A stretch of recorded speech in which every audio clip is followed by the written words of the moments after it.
manusia pada hari kiamat kelak tahu Nabi Nuh. Di antara pujian Allah kepada Nabi Nuh, abdan syakura, hamba yang pandai bersyukur. Padahal Nabi Nuh alaihissalam, kalau kita lihat sejarahnya nanti, ya, Nabi Nuh bukan orang paling kaya. Nabi Nuh hidup dengan kesulitan. Nabi Nuh tiap hari dicaci maki oleh umatnya. Selalu diuji dengan ujian yang sangat berat. Tadi kata siapa? Muhammad bin Ishaq. Tidak ada seorang nabi pun yang diuji seperti ujiannya Nabi Nuh dari kaumnya, kecuali nabi yang terbunuh. Ada nabi yang terbunuh. Ya, tetapi selain itu, nabi yang paling berat diuji oleh kaumnya adalah Nabi Nuh alaihissalam. Meskipun ujian berat dia hadapi selama 950 tahun, tapi ternyata dia adalah hamba yang pandai bersyukur. Seharusnya kalau kita kasih gelar, dia adalah hamba yang bersabar lebih cocok. Seharusnya kalau dikasih gelar hamba yang bersabar lebih cocok. Tapi ternyata Nabi Nuh mencapai tingkatan yang lebih tinggi. Dia bukan cuma pandai bersabar, bahkan dia pandai apa? Bersyukur di tengah-tengah kesulitan yang dia hadapi.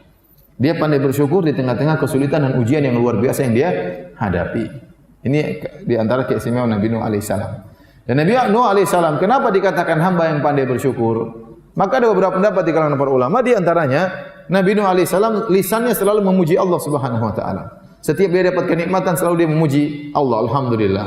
Kalau dia makan makanan dia memuji Allah. Kalau dia minum minuman dia memuji Allah. Kalau dia pakai baju dia memuji Allah Subhanahu wa taala. Maka Allah mengatakan dia adalah hamba syakuran, abdan syakuran, hamba yang senantiasa bersyukur.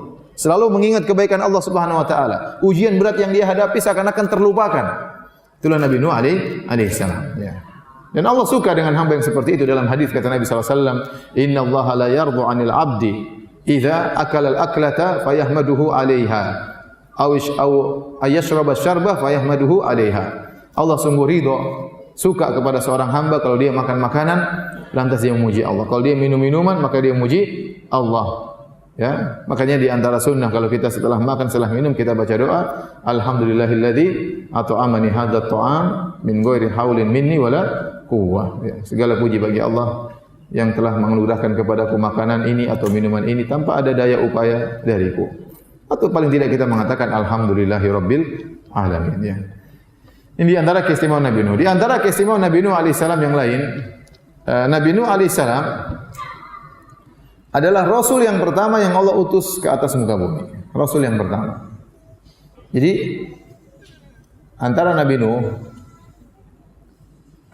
dengan Nabi Adam atau Nabi Adam dengan Nabi Nuh ada 10 kurun. Dan tidak diutus Rasul kecuali Nuh alaihissalam. Kata Ibnu Abbas radhiyallahu anhuma, "Kana baina Adam wa Nuhin asyratu qurun wa kanu 'alal Islam." Kata Ibnu Abbas, jarak antara Nabi Adam dengan Nabi Nuh 10 kurun dan seluruhnya di atas Islam, belum ada kesyirikan. Seluruhnya di atas Islam. 10 kurun ini maksudnya apa? Ada yang berpendapat 10 kurun maksudnya satu kurun adalah 100 tahun.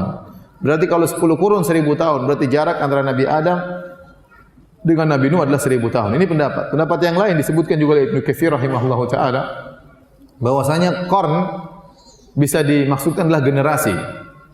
Antara Nabi Adam dengan Nabi Nuh ada 10 generasi. Dan satu generasi umurnya panjang-panjang. Lihat aja Nabi Nuh saja sampai 1000 tahun lebih. Ya. Dan tidak tahu umat-umat sebelum Nabi Nuh mungkin lebih panjang lagi umurnya. Ya. Oleh karenanya, kalau demikian makna qarn adalah generasi, berarti jarak antara Nabi Adam dan Nabi Nuh bisa ribuan tahun. Banyak. Ya. Mungkin 10.000, mungkin lebih. Kalau satu generasi saja 1000 tahun, apalagi 10 generasi. Dan selama itu belum ada Rasul yang diutus. Padahal telah terjadi kemaksiatan, padahal telah terjadi pembunuhan. Di antara maksiat yang terjadilah terbunuhnya Habil oleh Qabil. Ya. Sebagaimana Allah sebutkan dalam Al-Quran, dalam surat Al-Ma'idah. Watlu alaihim naba'a bani Adam bil haqqi id qarraba qurbanan fatuqabbala min ahadihima wa lam yutaqabbal min al-akhar qala la aqtulanna qala innama yataqabbalu Allahu minal muttaqin la in basatta ilayya yadaka litaqtulani ma ana bibasiti yadi li aqtulak. Ya. Kata Allah, bacakanlah kepada mereka tentang kisah dua bersaudara Qabil dan Habil yang mereka berdua menyerahkan korban kepada Allah Subhanahu wa taala, maka korban diterima oleh Allah dari Habil dan tidak diterima dari Qabil. Akhirnya Qabil hasad kepada Habil. Ya. Padahal mereka bersaudara kandung. Ya.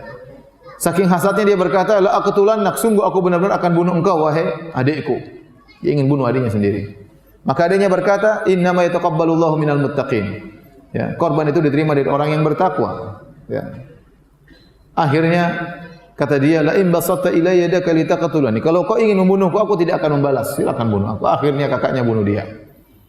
Ini antara maksiat yang terjadi setelah Nabi Adam tiada, ternyata kakak beradik, kakak membunuh adiknya. Berarti maksiat pembunuhan sudah terjadi. Dan mungkin ada maksiat-maksiat yang lain. Ada mungkin pemerkosaan atau ada perzinahan atau ada pencurian, pembunuhan saja terjadi. Tetapi selama ribuan tahun tersebut Allah belum mengutus seorang rasul.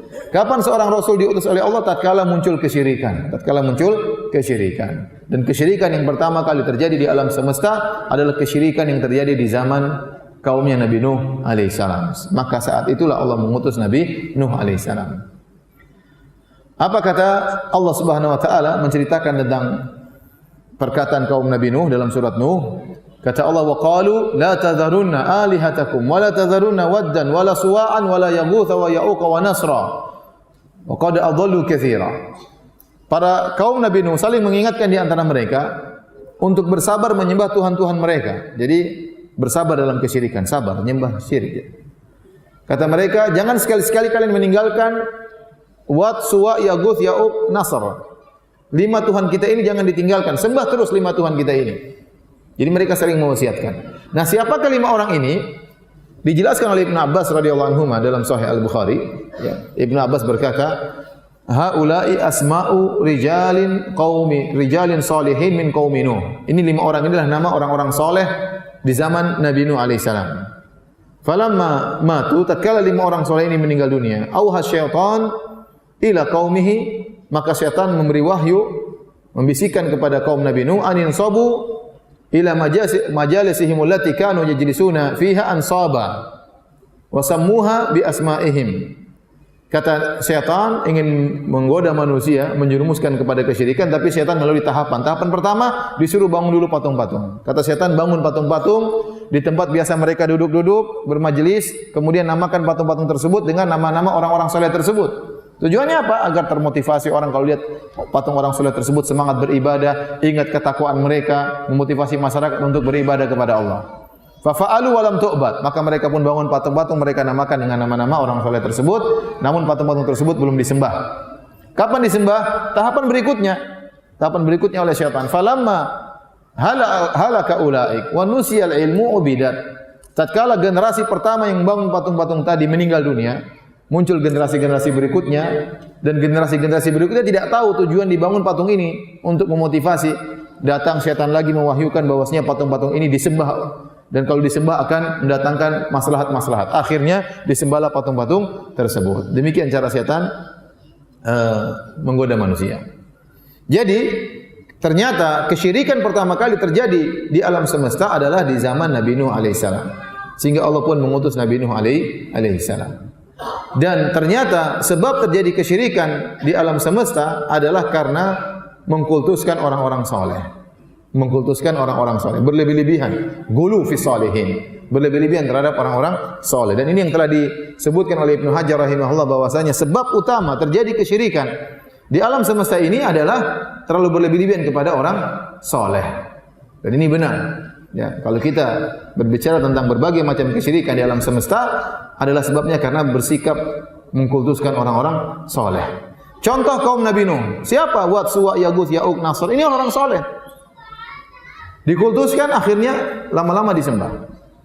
Contoh kesyirikan terjadi di zaman Nabi Muhammad SAW. Siapa yang disembah? Di antara yang disembah adalah Lata. Dan Lata ini kata Ibnu Abbas dalam Sahih Al-Bukhari juga, kana yalitu sawiq walil hujjaj. Dia adalah orang yang soleh, yang dahulu waktu masih hidup sering membuat adonan makanan dibagi-bagikan kepada jemaah haji gratisan. Dia bagi makan kepada jemaah haji. Tatkala dia meninggal maka dibangunlah patung di atas kuburannya, akhirnya disembah. Lihat orang soleh juga. Waktu mereka masih hidup, Lata waktu masih hidup belum disembah. Wat, Suwa, Yaguth, Ya'uq, Nasr waktu masih hidup juga belum disembah. Kapan mereka disembah? Tatkala sudah meninggal dunia. Syaitan menggoda, akhirnya mewahyukan, akhirnya disembah setelah mereka meninggal dunia. Contoh lain, contohnya Nabi Isa alaihissalam. Nabi Isa alaihissalam, orang yang sangat soleh, Nabi yang sangat soleh. Waktu dia masih hidup tidak ada yang menyembah Nabi Isa alaihissalam.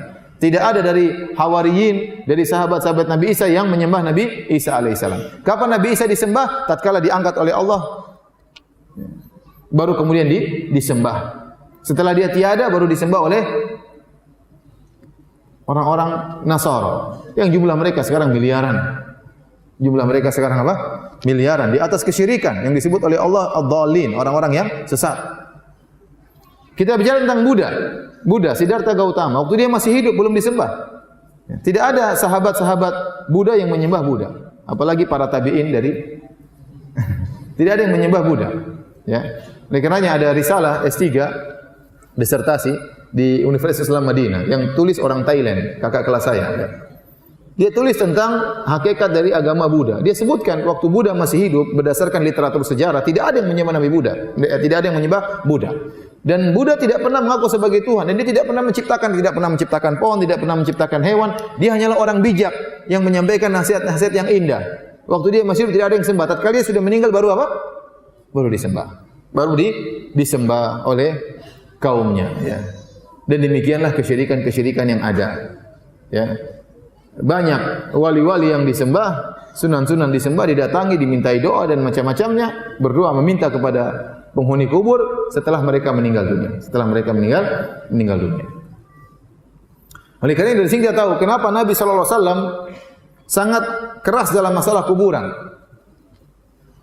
Karena Nabi melarang segala sarana-sarana yang bisa mengantarkan kepada pengkultusan terhadap orang soleh yang akhirnya disembah. Ya, maka Nabi sallallahu alaihi wasallam melarang kuburan ditinggikan. Rasulullah SAW melarang kuburan di semen. Rasulullah SAW melarang kuburan ditulisi. Rasulullah SAW melarang kuburan dikasih lampu. Rasulullah SAW melarang solat ke arah kuburan. Ini semua perkara bukan syirik. Meninggikan kuburan, menulisin kuburan, kasih tanah mengkapuri kuburan, menyemen kuburan. Ini bukan syirik. Solat ke arah kuburan juga bukan syirik. Tapi ini dilarang karena khawatir mengantarkan kepada hal-hal tersebut. Ya. Namun kata Ibnul Qayyim rahimahullah, seluruh larangan Nabi tentang kuburan dilanggar oleh kaum muslimin. Dilanggar oleh kaum muslimin. Ya. Oleh karenanya Al-Imam Asy-Syaukani rahimahullah menyebutkan dalam kitabnya Syarhus Sudur.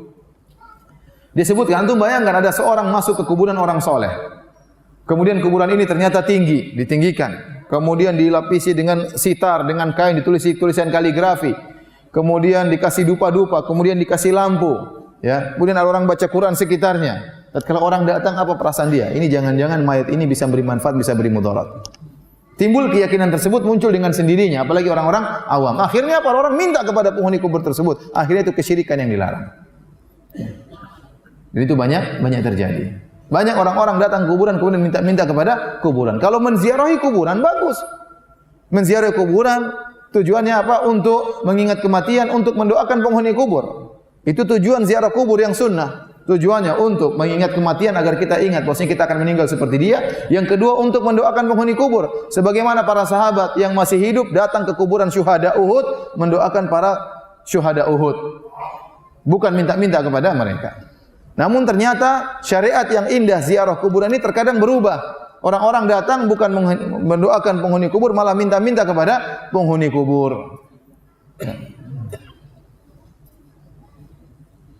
Terkadang, ya, apalagi terkadang sangat menyedihkan, terkadang diprovokasi oleh sebagian orang-orang dai-dai yang mengatakan malah suruh ke situ, malah suruh minta-minta ke situ, menyuruh kepada kesyirikan.